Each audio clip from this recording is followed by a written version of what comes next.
Hola, muy buenas tardes a todos.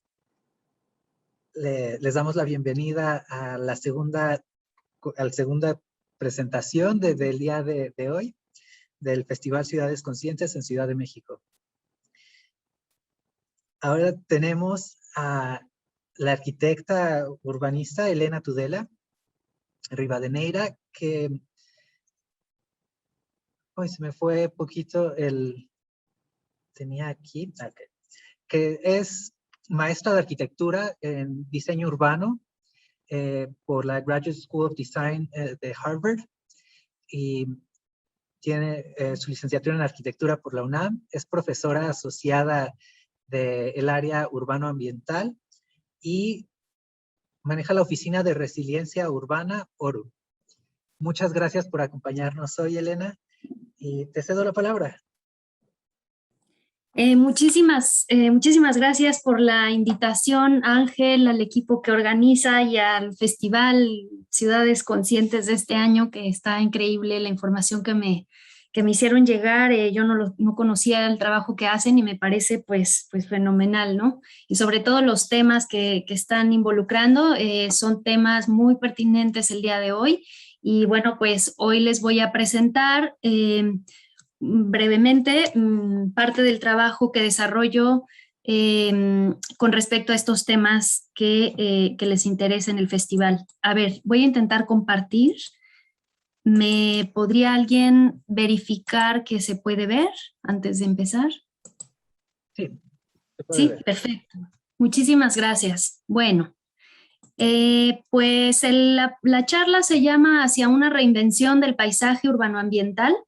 Y les decía, les cuento, este trabajo lo he desarrollado, pues por un lado desde la Oficina de Resiliencia Urbana, que es esta oficina de diseño y consultoría de estructuras de espacio público, infraestructuras hídricas y paisaje, en la que soy socia cofundadora junto con Víctor Rico y Adriana Chávez.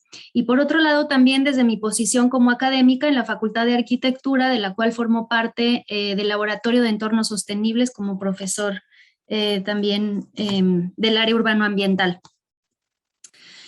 Y pues bueno, entrando en materia ya directamente de por qué estamos hablando de una reinvención de este paisaje y qué es lo que está pasando en el contexto, digamos, internacional, global, y de los grandes desafíos casi que, pues no casi, literalmente civilizatorios en los que estamos sumergidos el día de hoy. Pues vemos que básicamente el mundo no va por buen camino. Esto ya es clarísimo, que el tema del cambio climático, entre tantos otros puntos de inflexión en temas de biodiversidad, como aparece aquí, ondas de calor, deforestación, inundaciones y otros problemas hídricos que tienen que ver también con el abastecimiento de agua potable, o los incendios, los refugiados climáticos, que hace poco salió una nota mencionando el porcentaje que está incrementando al día, y es brutal.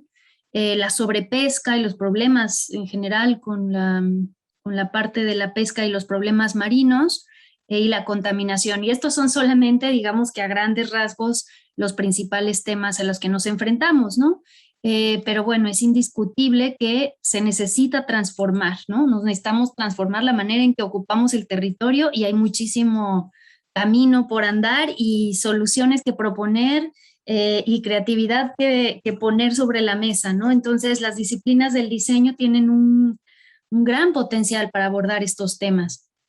Les decía, el tema de la biodiversidad es particularmente importante el día de hoy. Nunca habíamos logrado, desafortunadamente, contar con tantas especies en peligro de extinción como ahora. Estamos hablando de 1 millón de especies, lo cual genera problemas que aún desconocemos, ¿no? O sea, las repercusiones de o los efectos de esta problemática son todavía, pues, hasta cierto punto inciertas. Pero definitivamente la pérdida de biodiversidad pues simplemente agudiza varios de los problemas a los que nos enfrentamos, y también está el problema de los seres humanos, ¿no? Que vivimos cada vez en peores condiciones de equidad y vemos que pues hay una presión para subsistir casi que de cualquier especie en este planeta, incluyéndonos como seres humanos, ¿no? Les decía, el tema del cambio climático es particularmente agudo y hay que poner énfasis ahí. Me parece que las disciplinas del diseño no se han metido tan a fondo como deberían para poder ver qué podemos aportar desde nuestras propias herramientas, medios y discursos para la mitigación y para la transformación que se requiere en términos de cambio climático. Y particularmente es importante poner atención al tema de que conforme más pobreza y mayor inequidad social, peores los conflictos asociados con el cambio climático. Y pues si ustedes reflexionan respecto al caso de cualquier país del sur global, incluido México, las cifras de pobreza pues son elevadas, son bastante elevadas. En el caso mexicano pues estamos hablando de la mitad de la población en condiciones por debajo de la línea de pobreza. Entonces ahí es donde se va a ver justamente más afectación y mayor vulnerabilidad de estas comunidades. Por otro lado, tenemos este tema de la visión proactiva, ¿no? Este diagrama es un diagrama que desarrolla Henk Oving, que es un embajador holandés del agua. En este libro, que a quien le interese, se llama Too Big, Rebuild by Design, A Transformative Approach to Climate Change, que publica hace no tanto tiempo, y donde muestra históricamente cómo nos hemos enfrentado a los distintos tipos de crisis a los que nos han embatido como sociedades humanas, ¿no? Y vemos como en 1900 pues había un efecto de una crisis, pegaba en un territorio, en una comunidad, y había una respuesta no responsiva, es decir, pues se iba sobreviviendo los que podían y los que no, pues no.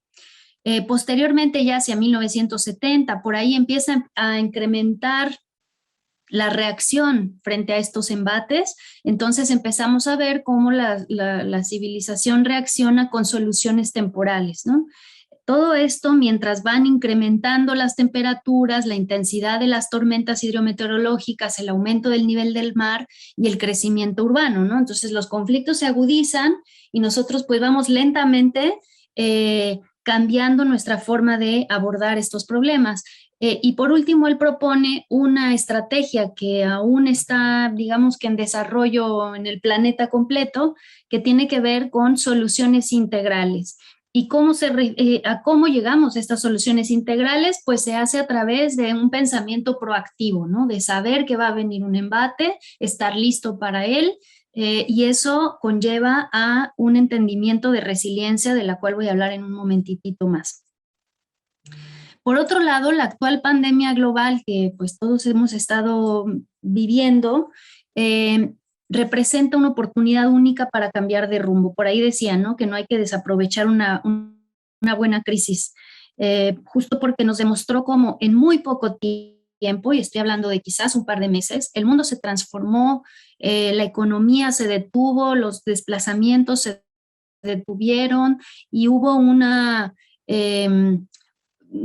pues una convergencia de intereses, justo porque lo que se puso en riesgo son dos de las cosas que más valoramos como sociedades humanas, la salud y la vida, ¿no? Entonces, creo que es importante que aprendamos, y ya sé que se ha dicho mucho de la nueva normalidad y quizás ni siquiera una normalidad, sino un contexto de mucha mayor transformación, ¿no? Es lo que necesitaríamos estarnos enfocando para poder vincular esta experiencia de la pandemia con los desafíos de los que les hablaba, a los que nos estaremos y seguiremos enfrentándonos. Para esto, esta caricatura me gusta mucho, es una caricatura que publica el Economist, que dice que en el round preliminar, en este box, ¿no? En este ring de box, está pues el planeta, un poco la caricatura muestra el planeta peleando contra el coronavirus, cuando pues en realidad el grande desafío está fuera del ring, que es el cambio climático, como esperando su turno, ¿no? Y ni tan esperando, porque la diferencia entre ambos es que el coronavirus es un embate puntual, es un impacto inmediato, tiene cierta inmediatez, por eso se le denomina como un choque, mientras que el cambio climático es una tendencia, es una tensión que va incrementando en el tiempo, con lo cual la percepción del mismo, de ese problema, no es exactamente igual, ¿no? Cuando nos enfrentamos frente a algo puntual, como un sismo o el coronavirus u otros más, la reacción es inmediata. Sin embargo, si el cambio climático, pues no, y ahí es donde tenemos más conflictos para poder abordar el riesgo desde esta perspectiva de tiempo. Y bueno, para esto les mencionaba yo la resiliencia, que es uno de los principales puntos que creo que se tiene que empezar a incorporar en esta nueva, en este cambio de paradigma de los modelos urbanoambientales con los que vamos transformando el territorio. ¿Y a qué nos referimos cuando hablamos de resiliencia? Bueno, pues la resiliencia es esta capacidad de cualquier individuo, familia, comunidad, sociedad y o sistema potencialmente expuestos a un peligro o riesgo para resistir, asimilar, adaptarse y recuperarse de dicho impacto y sus efectos en un corto plazo de manera eficiente, ¿no? Entonces, ¿cómo reaccionamos, cómo resistimos, cómo nos adaptamos? Todas estas verbos que ven en esta oración y otros tantos más definen si somos resilientes o no. La resiliencia no es algo que se alcanza, es una capacidad que vamos construyendo en el tiempo y se va a poner a prueba constantemente, ¿no? ¿Y qué se requiere para poder llegar a esta resiliencia? Pues la preservación y la restauración de estructuras básicas y funcionales. No podemos decir que nada va a ser afectado, eso no lo podemos garantizar en ningún momento, el riesgo siempre va a estar ahí. Sin embargo, si logramos preservar y restaurar lo básico, lo funcional, lo indispensable para nuestra vida y operación, podemos lograr una mejor protección futura y si aprendemos de esos casos, podemos incluso mejorar la reacción con la que respondemos y por lo tanto reducir los riesgos y salir fortalecidos del evento, ¿no? Que esto es una de las características pues más interesantes de la resiliencia, no es solamente poder subsistir a ese efecto perturbador, sino que es algo fortalecido. Y eso es pues, indispensable el día de hoy. ¿Por qué? Bueno, y aquí hay algunas razones que explican esta relación entre la resiliencia y, por ejemplo, el cambio climático. Si vemos que el cambio climático es hoy inevitable, ¿no? Y cualquier cambio, básicamente estas transformaciones de las que hablaba, ya no son evitables. Aunque hoy detengamos los procesos que promueven su aparición en algún momento en el planeta, sus efectos ya son evidentes, ¿no? Esto genera, es como un tren, cuando tratas de meterle el freno al tren, pues toma un tiempo para que el tren pueda desacelerar y detenerse. Digamos que el CO2 que estamos, con el que contamos el día de hoy en la atmósfera, pues es aquel que se produjo hace 1 o 2 décadas, entonces estamos viendo los efectos ya, pero no lo que estamos generando hacia un futuro, ¿no? Y esto, por lo tanto, al ver que, aunque metamos el freno, y créanme, no estamos metiendo el freno con la suficiente fuerza que requeriríamos, esto genera una inminente necesidad no solo de mitigar, es decir, de detener, de meter el freno al cambio climático, sino de adaptarnos, ¿no? A qué va a pasar hasta cierto punto y que necesitamos poder tomar medidas transformativas y adaptativas para poder subsistir en las condiciones que van a cambiar. Cuando las ciudades empiecen a ser entendidas y aceptadas como entes dinámicos, con sistemas de autoorganización, es decir, no todo lo puede controlar una institución, una persona, un gobierno, algún tomador de decisión, digamos, top-down, ¿no? De arriba hacia abajo. Si empezamos a entender que existen muchas maneras de operar en el territorio, de autoorganizarse y que existen diferentes y múltiples estados de equilibrio, entonces es que vamos también transformando el concepto de sustentabilidad, que hoy en día pues ya se usa casi intercambiablemente con muchas otras nociones, ¿no? Y casi que se ha convertido en un término de greenwashing, es decir, pintar de verde, lo cual lo convierte en nocivo y peligroso, ¿no? Tendríamos que estar realmente en el momento en que más necesitamos una definición más precisa y acciones contundentes y claras, es cuando más se diluyen sus opciones, ¿no? Entonces, una de lo que podríamos empezar a hacer es aspirar a una forma y una espacialidad, particularmente en el contexto urbano ambiental, que no está idealizada, asociada a servicios ecosistémicos, sino que se enfrenta a la necesidad de incrementar su capacidad de resiliencia, ¿no? Entonces, no solamente es pensar que existe un ideal, sino que existen muchas maneras de poder subsistir y necesitamos construir esa capacidad. ¿Y quiénes son los que han metido más interés en este tema?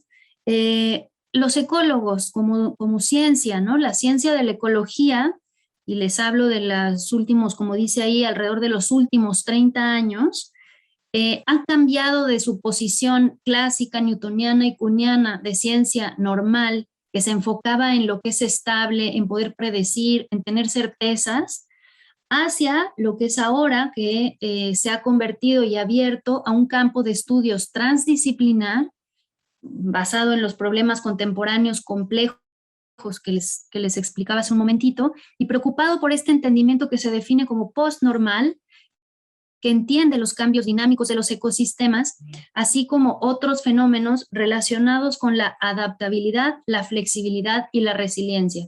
Entonces, son los ecólogos quienes empiezan a poner esto sobre la mesa, y justo la ventaja de la mirada de las ciencias naturales en ese sentido contemporáneo es que aportan una mirada transversal, ¿no? Que puede articular de manera comprensiva las múltiples escalas de trabajo, ofreciendo la posibilidad de interrelacionar los sistemas relevantes en un proceso.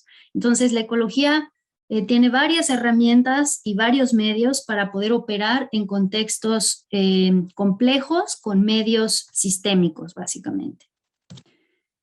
Y frente a esto la pregunta es, bueno, ¿y pues qué hacemos los diseñadores, no? ¿Qué papel juega el diseño en el siglo XXI si ya vimos que la ecología se convirtió como en este proxy, en este actor importante, que todos ahora pues hay ecología política, empieza a estirarse la liga de cómo se puede aprender de lo que la ecología ha puesto sobre la mesa, y toca ver, bueno, el diseño, cómo vamos a nosotros participar en abordar estos retos que son de lo más importantes y además urgentes. Si ustedes piensan, lo que va a pasar en los próximos 15 años definirá a final del día los próximos 100 del planeta. Ese es el momento histórico en el que nos encontramos y no es cosa menor. Hay una urgencia muy importante y está en manos, pues sobre todo de la juventud, pero yo creo que no solo, ¿no? Sino de todos los que formamos parte de este planeta, para buscar que estos próximos 15 años sean realmente ejemplares para poder conseguir contar con condiciones sostenibles y de justicia social y ambiental en el futuro. Una de las maneras que tenemos como diseñadores es repensar los múltiples roles de las infraestructuras. Pueden ser verdes, pueden ser de agua, pueden ser de paisaje, en fin, no solamente entender infraestructura como esta parte ingenieril, ¿no? Pero si vamos contemplando estas infraestructuras que forman parte de las funciones básicas que hablaba yo en términos de la resiliencia, si lo vamos contemplando con la multiplicidad de beneficios y de funciones que puede tener, eso nos lleva a una inteligencia colectiva, ¿no? En lugar de una ideología disciplinaria, que es como se ha ido trabajando mucho más desde cada una de las cajitas disciplinares, y eso no está contribuyendo a resolver esto o a abordar estos problemas, ¿no? Y además, por otro lado, está el tema de que las infraestructuras van requiriendo, como cualquier cosa en la vida, un reemplazo y rediseño. ¿Por qué? Porque los tiempos útiles pues empiezan a caducar, ¿no? Normalmente gran parte de la infraestructura, quizás si quieren la más ingenieril, pero cualquiera, pues se está aproximando a su vida, al final de su vida útil. Y esto es una gran oportunidad para cambiar de este tipo de infraestructuras, les decía, duras y puramente ingenieriles, hacia aquellas más suaves, de soluciones basadas en la naturaleza y, por lo tanto, mucho más flexibles. Además de que la infraestructura más ingenieril y dura es cada vez menos costeable. Los costos ya no son factibles. Parte de los problemas que tenemos con respecto a las crisis, pues tiene que ver con la economía, ¿no? Y no hay país que se sienta en este momento en condiciones de poder financiar todo aquello que requiere reposición, reemplazo o expansión. Entonces, bueno, pues más que forzar la reinstalación de sistemas urbanos de una región, en el caso de los urbanistas, pero no solo, ¿no? También se puede hablar de paisajistas, arquitectos, diseñadores en cualquier dimensión, seríamos más efectivos enfocándonos en proyectos infraestructurales específicos y localizados en un sitio, ¿no? Con ciertas condiciones, que ataquen situaciones urbanas desde la multifuncionalidad. Y una de las preguntas que se pueden hacer para poder sumar estos roles a su diseño es ¿qué otros servicios adicionales puede proveer a la sociedad el diseño de esta infraestructura más allá de su función primaria, ¿no? Y creo que eso es una invitación a pensar estratégicamente, ¿no? Y a pensar en términos de inteligencia colectiva. Y bueno, pues se dice rápido, pero no es tan rápido, ¿no? Desde la Oficina de Resiliencia Urbana y también desde la Facultad de Arquitectura, pues hemos puesto en práctica los distintos equipos de trabajo con los que colaboro, la idea de la resiliencia como una práctica, ¿no? Y aquí hay 5 puntos que me gustaría mencionarles un poquito más y que me parecen indispensables para poder abordar esta invitación que les decía, ¿no? De cómo atacar desde la multifuncionalidad los grandes desafíos. Entonces, por un lado está el tema de diseño como investigación, investigación como diseño. Esto es importante porque normalmente pensamos que la investigación es un proceso anterior al diseño, ¿no? Está no desvinculado, pero sí separado, lo cual pues no contribuye a generar estas soluciones integrales de las que nos habla Henk Owing, ¿no?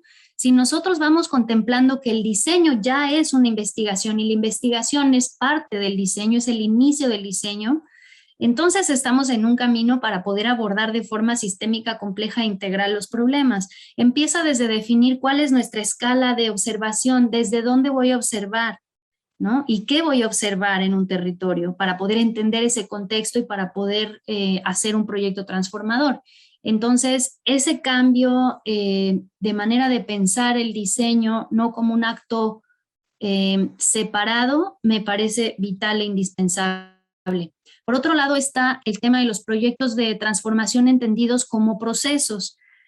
Normalmente nos hemos centrado, sobre todo los arquitectos, pero pues también otros campos de conocimiento y disciplinas del diseño, en la parte física y en la parte más visible, si quieren, de estos procesos. Pero es solamente una partecita y aquí lo que hicimos fue desarrollar una idea de diseño como un proceso que involucra investigación, involucra experimentación, porque nadie tiene las soluciones a priori, hay que experimentar con ellas, y también de aprendizaje. Hay que aprender y hay que aprender rápidamente, ¿no?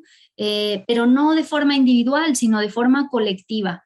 Entonces, este proceso lo ven aquí diagramado, en el que pues explica un poco los esquemas siempre empiezan de forma colaborativa a través de un entendimiento del análisis de un territorio, del territorio que en cuestión, de una investigación, que les digo ya está incorporando el diseño, para construir una visión común entre las distintas partes que forman parte de ese sitio y de ese problema, lograr una mediación y una serie de escenarios posibles y deseables de diseño que después, o bueno, inmediatamente contemplan qué recursos se tienen, las políticas que hacen posible su implementación y su gestión y las necesidades específicas de las distintas comunidades que pueden formar parte de este territorio, ¿no?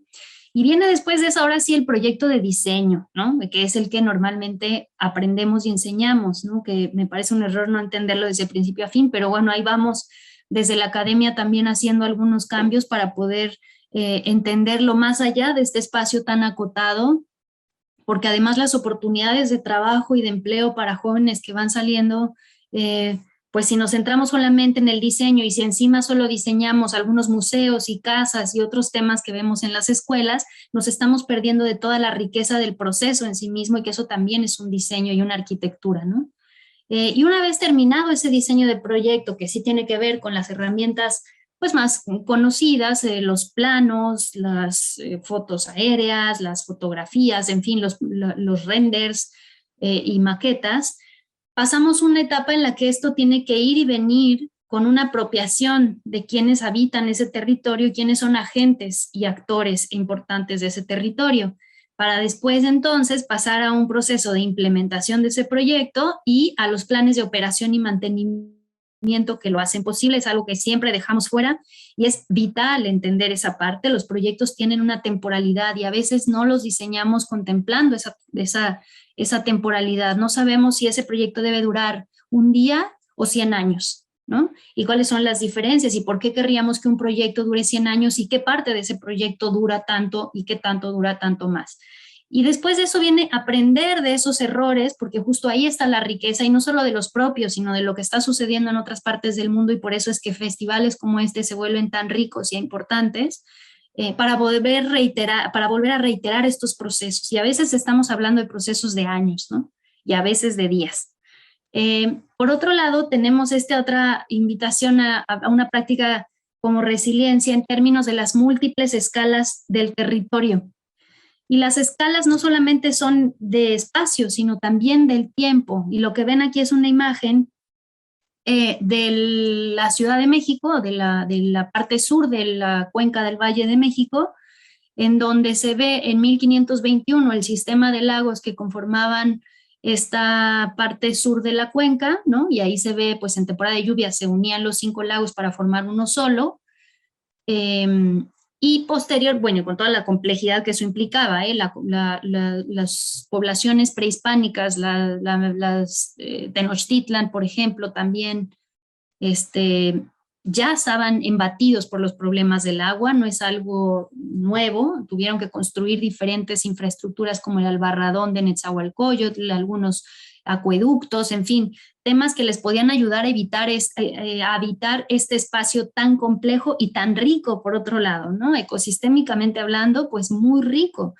Cuando llega también los primeros conquistadores y la etapa de la colonia, pues lo que empezamos a ver es también una falta de entendimiento de este tipo de ecosistemas que no existían o no eran tan estudiados en el contexto europeo. Entonces también pues empieza a haber una carrera por la desecación de este lago que vemos hacia 2020, cómo está la Ciudad de México, pues básicamente quedan con unos pequeños resquicios de lagos que casi todos ya son de drenaje y que no cuentan con un funcionamiento natural, ¿no? Es decir, con la precipitación pluvial. Pero si fuimos capaces de lograr estos cambios y esta transformación tan radical del territorio de 1521 a 2020, una de las transformaciones más importantes y relevantes en la historia, más radicales en la historia del planeta, digamos, hay pocas ciudades que han logrado esto. Quiere decir que somos capaces de hacer transformaciones de gran impacto, pero tenemos que ahora pensar al revés, ¿no? ¿Cómo podemos, no revertir, porque no se trata de volver a la ciudad del lago, pero imaginar un posible futuro muchísimo más justo social y ambientalmente? Y eso me parece que sí es posible, es urgente y es indispensable. El siguiente punto es abordarlo desde, les decía, este pensamiento sistémico, ¿no? Y aquí hay una imagen que ayuda a explicar esto. A veces tenemos que inclusive entender la escala en la que miramos los problemas. Este es el eje neovolcánico transversal que atraviesa desde el Golfo de México hacia el Pacífico, ¿no? Y donde se encuentra básicamente la mayor cantidad de centros urbanos del país. No quiere decir que no haya otros sistemas urbanos en la península o en el norte o en Baja California. Sin embargo, aquí pues se concentran varios más y tiene que ver también con el carácter volcánico que permitía una fertilidad específica y las fuentes de agua con las que se cuenta y pues contaba, ¿no? Porque cada vez están más reducidas. Y que si vamos entendiendo esto, no como ciudades separadas, sino como una serie de sistemas, también nos permite abordar los proyectos desde otra perspectiva, no importa qué tan pequeña sea la intervención o si es física o no, tener esta capacidad de cambiar de escala y entendernos sistémicamente también es indispensable, ¿no? Y uno de los puntos vitales y también que da origen al título de esta plática tiene que ver con esta separación que se ha generado de los temas urbanos de los naturales, ¿no? Por un lado, los arquitectos, urbanistas, nos hemos centrado, los sociólogos, en el tema urbano y nos hemos olvidado de los componentes biofísicos de nuestro mismo entorno. La realidad no separa, ¿no? Por disciplinas ni por campos. La realidad es compleja y opera de forma sistémica y opera de forma conectada, digamos, ¿no? Básicamente, por otro lado, también los ecólogos, los restauradores ambientales, los arquitectos de paisaje que sí trabajan con entornos naturales, sí han podido adaptarse un poco más a trabajar esos mismos temas desde los contextos urbanos, aunque no tampoco crean que felizmente, ¿no? Porque obviamente las condiciones son mucho más precarias para los medios biofísicos en un contexto urbano que en un contexto enteramente natural. Pero bueno, hemos hecho esta separación que es muy dañina, son binomios que no están ayudando y que tenemos que empezar, y por eso la necesidad de la transdisciplina, la inter o la multi o la que quieran combinación de disciplinas, porque los problemas pues no responden a estas cajitas que básicamente hemos construido. Y hemos construido estas cajitas binomiales, no solamente para entendernos como urbano y ambiental, sino también como la ciudad y su exterior, lo rural y lo urbano, como si no hubiera una conexión entre ambos, ¿no? Y no quiere decir que deberíamos tratar los contextos productivos o los contextos más vulnerables o como se han denominado rurales de manera igual que los urbanos, pero se tienen que entender en una coproducción, ¿no? Y por último también está el tema de la sociedad y la naturaleza. Por alguna razón hemos empezado a separarnos como si los humanos no formáramos parte de los sistemas de la naturaleza, ¿no? Y creo que eso no contribuye a lograr soluciones integrales. Es compleja este entendimiento, digamos, universal, que no es externo, que no soy yo externa a la naturaleza, sino que formo parte de la misma, porque pues sí somos una especie que ha logrado el antropoceno, básicamente, ¿no? Una era geológica en la que hemos transformado el planeta a grados tan radicales que casi pareciéramos que nos salimos de la naturaleza, pero en realidad lo que está reflejado es el poder que tenemos sobre los procesos de urbanización y de transformación del territorio, ¿no? Pero bueno, creo que hay que asumirlos no como binomios, sino de nuevo en una recíproca dependencia una del otro, y para ello se requieren de procedimientos metodológicos, estrategias narrativas y lenguajes conceptuales nuevos, y pues ojalá que esta plática los invite a todos, a todas, a pensar en cómo podemos lograr esta transformación y cómo podemos empezar a replantearnos estos paisajes, ¿no?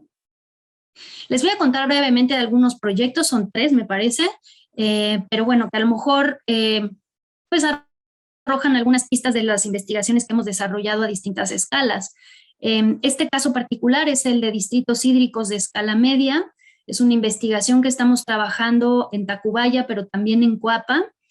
Y bueno, empezó en Tacubaya como este proyecto de investigación con un fondo de una beca Mexico Innovation Funds Grants que nos otorgó el David Rockefeller Center for Latin American Studies de la Universidad de Harvard, junto con la Facultad de Arquitectura de la UNAM, y en un grupo colaborativo donde está Arsos Arquitectos, en fin, otros colaboradores que nos han ayudado después de varios años a aterrizar esta propuesta que les voy a comentar.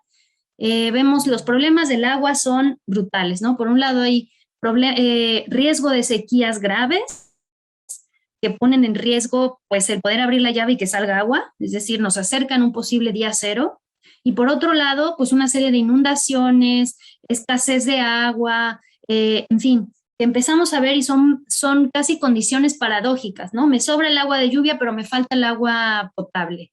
Y que empiezan a tener que replantear la manera en que gestionamos nuestros recursos. Hay una sobreexplotación de agua del acuífero, que es de donde viene casi toda el agua de la que nos proveemos, no solo en la Ciudad de México, en casi cualquier ciudad, en la mayoría de las ciudades del mundo. En el caso de la Ciudad de México es del 70% más o menos la dependencia que tenemos del acuífero, que ya está en un nivel de sobreexplotación más allá del 200%. Y por otro lado, pues hemos recaído en la necesidad de construir estas grandes infraestructuras, túnel emisor oriente, la planta de tratamiento de aguas en Atotonilco, pero también están las anteriores del canal de Huehuetoca, el gran canal de desagüe. Siempre son estas grandes infraestructuras que permanecen invisibles al ciudadano y que nos desvinculan con el problema del que formamos parte pues todos los habitantes de la cuenca. Y por otro lado se empiezan a generar estas estrategias de proyectos de infraestructura verde más pequeños y aislados que contribuyen a la causa, pero siguen estando desintegrados entre sí. Entonces, pues los efectos y beneficios e impactos que se podrían generar, pues todavía están bastante limitados a esa escala tan pequeña, ¿no? Lo que sugerimos es cambiar el modelo de un sistema en el que yo como predio exijo al gobierno agua y desecho agua de drenaje, ¿no? Y no me importa nada más, a un sistema que se entiende colectivamente, ¿no? Experimental, claro, pero que permite que a lo mejor si el 70% de las aguas que desechamos son jabonosas, pues vamos trabajando con aguas jabonosas en lugar de drenaje, que es un poco un nivel más limpio, tratemos el agua de lluvia, que es un tratamiento todavía más barato y más simple, y podamos aprovechar las diferentes calidades del agua para generar un modelo descentralizado, ¿no? Por eso la escala media, y circular, donde se pueda retener, guardar, almacenar, retrasar, tratar y reusar las aguas urbanas. Y esto además puede hacer que se genere en un sistema que no lo tenga que resolver cada predio, sino entender cómo colaboramos entre nosotros. Si un edificio requiere una cantidad de agua jabonosa tratada para poder abastecer baños públicos, pues traigámoslo del edificio de vivienda que tenemos al lado. Y así, una serie sucesiva de experimentos que ponemos a prueba aquí y que, bueno, pues estamos tratando de ahora de implementar en Coapa y ojalá en Tacubaya en un futuro, ¿no? Y aquí vemos el río Tacubaya donde pasaba, la zona rosa que está en rosa es Tacubaya, el centro, y un poco cómo se entiende el territorio a distintas escalas. Esta es una microcuenca que explica de dónde viene y a dónde va y qué podemos hacer con ella, ¿no? Tenemos algunas imágenes de esta nueva propuesta experimental que además reflejaría este tema de infraestructuras verdes en el espacio público, permitiendo otra manera de entender la ciudad y de dónde viene el agua y que nos hable, ¿no? Nos hable de revelar la historia también. Toda esta zona está llena de molinos de agua que existían, entonces es revelar la historia que está ahí, inclusive en el nombre de Tacubaya mismo, ¿no? Y cómo se va consolidando y expandiendo un sistema de áreas verdes que tienen sustento en su riego, que tienen sustento en el agua que captan y demás. No solo se trata de pintar de verde, sino la lógica que permite esas funciones que sucedan, y después entender el agua urbana no como un residuo, sino como un recurso. Aquí hay algunos ejemplos de los proyectos que estuvimos trabajando para el Molino de Belén, para el Mercado de Tacubaya, el Parque de Morelos, entre otros, ¿no? Y sobre todo el Parque Lira, que es el corazón de Tacubaya, que tiene un potencial pues todavía más grande porque hoy en día solo se conoce como una calle y no como un parque, ¿no? Y esta diferencia del presente y el futuro que podemos ver en esta imagen. Acá está, esta es la ciudad actual, monumental, centralizada, donde SACMEX, el sistema de aguas de la Ciudad de México, tiene que tratar de proveer y resolver los problemas hídricos de sus habitantes, con infraestructuras grises, y un poco la apuesta que hacemos con estos distritos hídricos y otros modelos alternativos de descentralización de gestión del agua de manera más sostenible, podrían formar un sistema y realmente lograr una transformación de la que les hablaba pensando en el futuro, ¿no? El segundo proyecto es un proyecto que se llama Jardín de Sombras en Los Cabos, Baja California, infraestructura de espacio público para ciudades en el desierto. Es un proyecto construido en el marco del Programa de Mejoramiento Urbano de SEDATU, la Secretaría de Desarrollo Agrario, Territorial y Urbano del Gobierno Federal, y bueno, se hizo en colaboración con la Facultad de Arquitectura de la UNAM. Se trabajó en nuestro caso como ORU, colaboramos con la UNAM y ganamos el concurso que se hizo inicialmente para espacio público, en dos colonias marginales y vulnerables en Los Cabos. Los pueden ver aquí con estos colores, puntitos color azul. Como pueden ver, están lejanas a la zona turística, el centro urbano turístico, incluso al administrativo, y pues bueno, ya está en una zona bastante empobrecida. Y básicamente lo que hace es proveer de infraestructura en tres sentidos. Les decía que la importancia de hablar de la infraestructura. Por un lado, la microclimática, ¿no? Tenemos un clima muy seco, cálido en esta zona, con un régimen de lluvias en verano muy intenso. Entonces, eso requiere un entendimiento microclimático para poder ser habitable. Por otro lado, un tema de infraestructura socioambiental que promueve esta integración cultural y ambiental y acercar a la gente al paisaje original que había ahí, al paisaje en lugar de las grandes palmeras y las grandes especies que traen de otras partes del país para poder poblar los centros turísticos de lo que se espera, ¿no? De un resort o de un hotel. Pues es vincular a la gente con las especies, con su régimen climático, con su régimen ecosistémico original, que es el que más resiste, menos agua requiere, y bueno, es construir un imaginario ambiental distinto. Y por último, es una infraestructura resiliente. ¿Por qué? Porque mitiga vulnerabilidad frente a desastres que aquí les embaten, inundaciones, sequías y ciclones intensamente. Es una de las zonas donde más embates hidrometeorológicos hay al año. Entonces, ¿cómo podemos proveer un espacio que complemente al sistema que ya tienen de las escuelas que se convierten en refugios a través de este equipamiento específico, ¿no? Y aquí ven uno de estos dos proyectos, tiene un acceso y un skatepark que está protegido con la sombra del edificio, y eso permite que se pueda utilizar en cualquier momento del día, y detrás una cancha que ya existía y pues se arregló, se mejoró para que la puedan usar profesionalmente. Aquí se jugaban los partidos, digamos, de todas las colonias más al norte de Los Cabos, ¿no? Y bueno, es un espacio abierto, es un espacio que permite la ventilación, que si le embate un huracán, las pendientes de la cubierta permiten que el aire pase, pero no se lleve la cubierta. Y bueno, una serie de consideraciones como captación de agua de lluvia para momentos de desastre, tiene una serie de sanitarios, vegetación que les decía es endémica, la posibilidad de poner paneles solares que no alcanzó este programa, pues cuenta con un presupuesto muy limitado y un tiempo de implementación también cortísimo. Entonces, pues es un gran desafío poder trabajar en estas condiciones. Logramos que no se cerrara, sino que fuera la gente misma que se apropia de este espacio, que contribuyan a su propia organización, y así es como ha estado funcionando, ¿no? Hicimos espacios que no sabemos muy bien en qué se usarían, pero la gente misma está ideando, y ahí dan yoga y en las escaleras hacen algún foro y luego está la cancha, en fin, que la misma gente se pueda apropiar de este espacio y utilizarlo de la manera que mejor le convenga, ¿no? Aquí está el sistema les decía, los baños. Y el segundo proyecto en este mismo espacio está junto a una chatarrera en un relleno sanitario, que es esta loma que ven aquí, ¿no? Y de nuevo es una infraestructura similar a la anterior, más pequeña, y una serie de jardines pluviales de retención. Este es el espacio antes del proyecto, donde ven cada vez que llovía, pues llovía con mucha fuerza y se llevaba todo lo que había en su paso. Entonces, lo que hicimos fue generar una serie de canales que conducen el agua cuando llueve muchísimo y la lleva a estos jardines de bioretención, que cuando no llueve, pues es una cancha, es una serie de jardines cuya vegetación permita esa cantidad de agua. Y aquí tienen un poco cómo opera, ¿no? Cuando entra toda esta agua, y eso hace que no se inunde cuenca abajo. Además provea pues un espacio público seguro. Esta zona es muy insegura, pueden ver que casi no hay iluminación, casi no hay pavimento, casi no hay asfalto, o sea, es decir, no tienen condiciones urbanas pues buenas o óptimas. Entonces pues esto por lo menos provee un espacio seguro para la gente, y les decía, la vinculación con la propia vegetación y la piedra del lugar, que es muy hermosa y que permite que también los costos se abatan y que el riego sea bajo. Este es el interior de esta misma estructura.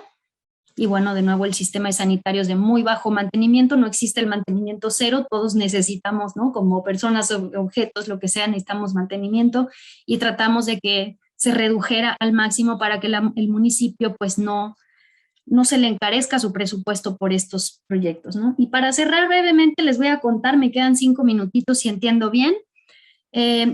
Este proyecto del cual soy co-curadora es una instalación del Pabellón de México en la Bienal, en la 17 Muestra Internacional de Arquitectura Bienale di Venezia de este año. Se retrasó, tenía que haber empezado el año pasado, pero no se logró. Y este año se le nombró a la Bienal, el curador principal, que es Hashim Sarkis, se le nombró ¿Cómo viviremos juntos? Entonces, la respuesta de México es poner sobre la mesa el concepto de desplazamiento como un proceso de traslación y cambio indispensable, ¿no? Para poder entender nuestro territorio y aportar al resto del mundo, ¿no? Entonces, bueno, se hizo un proceso de diálogo y de conversación con los 12 participantes que fueron seleccionados por el INVAL para formar parte de los proyectos exhibidos, y que todos tienen esta condición de precariedad y escasez de recursos, que está muy bien porque sugieren formas de existir en medio de una diversidad cultural, lingüística, territorial, opiniones, críticas, prácticas, historias y perfiles distintos, pensando que México es uno de los países más biodiversos del mundo junto con China, y se nos olvida que estamos trabajando en este territorio, ¿no?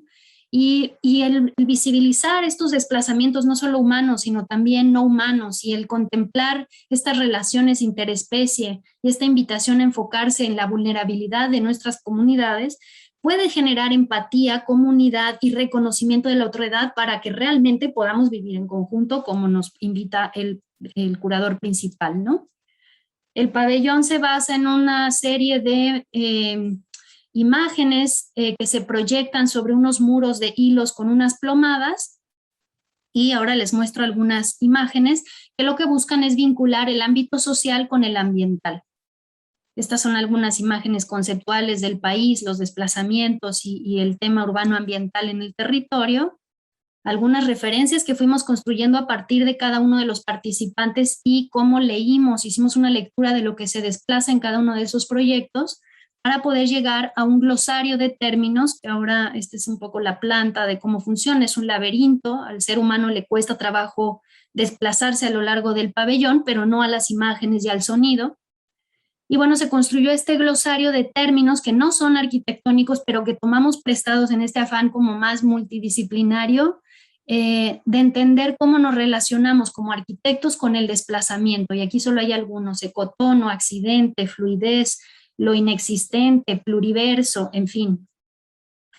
Aquí está cómo quedó el pabellón. Quería mostrarles algunas fotos. Al final aparece el glosario, aparecen cada uno de los 12 proyectos. Sin embargo, pues en este laberinto de colectividad de hilos, que es una referencia constructiva, ¿no?, a la verticalidad de un elemento constructivo, que cuando se juntan muchos, pues se logra un muro, ¿no?, y una función distinta. Y cómo a través de estos muros y con la ayuda y el apoyo de algunos espacios para proyectar un poquito más, mallas, se proyecta cada palabra que inventamos del glosario o que tomamos prestada de otras disciplinas para el glosario, y las imágenes asociadas con la arquitectura y esa palabra, ¿no? Y aquí tenemos la de los inexistentes, en fin, cada una de ellas tiene su propio registro. Y tenemos una serie de bocinas que van mostrando estos sonidos que tienen que ver con el desplazamiento y la arquitectura a lo largo del recorrido, ¿no? Pues es una manera de vincular el cuerpo con el territorio, ¿no? Hablando de diferentes escalas, pues cómo podemos los seres humanos vincularnos con las grandes escalas y los grandes desafíos. Y pues con esto termino y les agradezco muchísimo. Aquí tienen las redes en las que nos pueden encontrar y seguir. Y pues quedo atenta en caso de que hubiera alguna pregunta de su parte. Muchísimas gracias por la invitación. Muchas gracias, Elena. Qué buena presentación.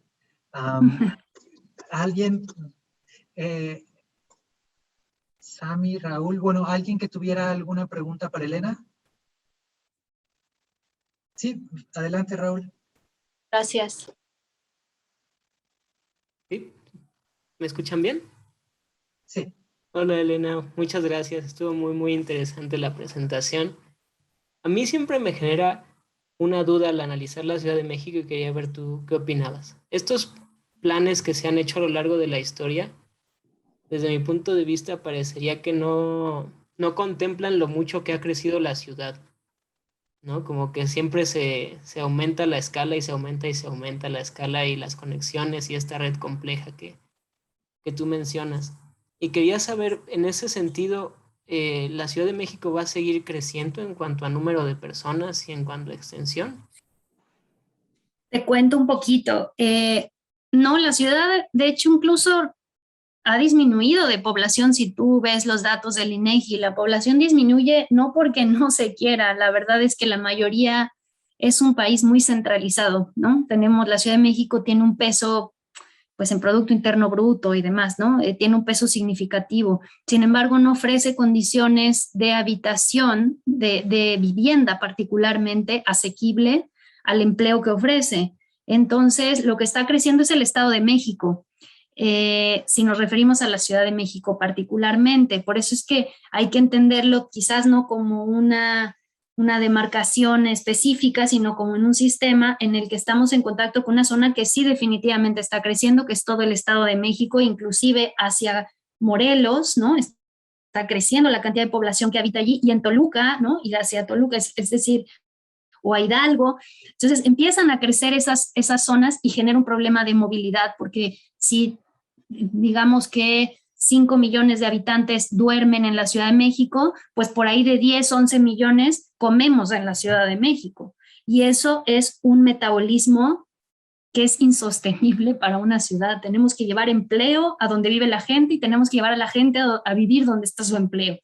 Y esa lógica no es fácil de resolver. Y como dices, los planes se quedan cortos, pero también son desafíos mayúsculos porque los planes a veces son muy estáticos y cuestan tanto de transformar que para cuando ya lo logramos, pues ya se empiezan a caducar, ¿no? Las condiciones se empiezan a cambiar. No sé si respondí tu pregunta. Sí, muchas gracias.